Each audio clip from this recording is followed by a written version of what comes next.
जय श्री कृष्णा। राधे राधे।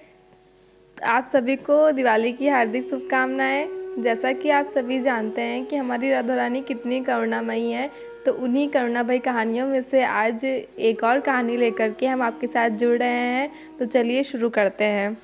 एक बार एक सेठ जी किसी काम से बरसाना गए। उनका एक नियम था, वह प्रतिदिन स्वयं भोजन करने से पहले एक संत जी को भोजन करवाते थे। सेठ जी ने भोजन के समय नौकर से बोला कि किसी संत को ढूंढकर ले आओ। राधा रानी की कृपा से नौकर को भी कोई संत नहीं मिला, क्योंकि उस दिन सभी संत किसी भंडारे में चले गए थे।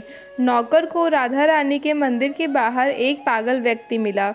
नौकर ने मन में विचार करने लगा, अगर सेठ को संत नहीं मिला भोजन करवाने के लिए, तो वह हमें भी भोजन करने नहीं देगा। इसीलिए वह पागल व्यक्ति को बाजार ले गया। नौकर ने पागल को लाल कपड़े खरीद कर दिए और गले में माला पहना दी और माथे पर तिलक लगा दिया। वह कहने लगा कि मैं सेठ को बोल दूंगा कि तुम संत हो। सेठ तुम्हें भरपेट भोजन करवाएंगे और अच्छी दान दक्षिणा भी देंगे। तुम कुछ मत बोलना, मैं कह दूंगा यह मोनी बाबा हैं। नौकर उस पागल व्यक्ति को सेठ जी के पास ले गया। सेठ जी ने उसके अच्छे से चरण धोए और गरम गरम भोजन उसके आगे परोस दिया। उस व्यक्ति ने जीवन में पहली बार इतना अच्छा भोजन देखा था। भोजन देखते ही वह उसे उठाकर खाने लगा, तो सेठ ने उसे टोक दिया। सेठ कहने लगा कि तू नकली संत है, क्योंकि संत तो भोजन से पहले प्रार्थना करते हैं, उसके पश्चात भोजन करते हैं। सेठ ने उसे भगा दिया। भिखारी रोता हुआ वहां से चला गया। सेठ ने श्री जी से क्षमा मांगकर भोजन कर लिया। उधर भिखारी भूख के कारण वहां रोता रहा।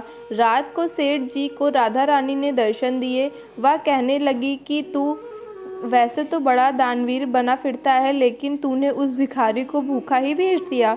सेठ कहने लगा कि श्री जी, वह संत नहीं था, वह तो एक पाखंडी था।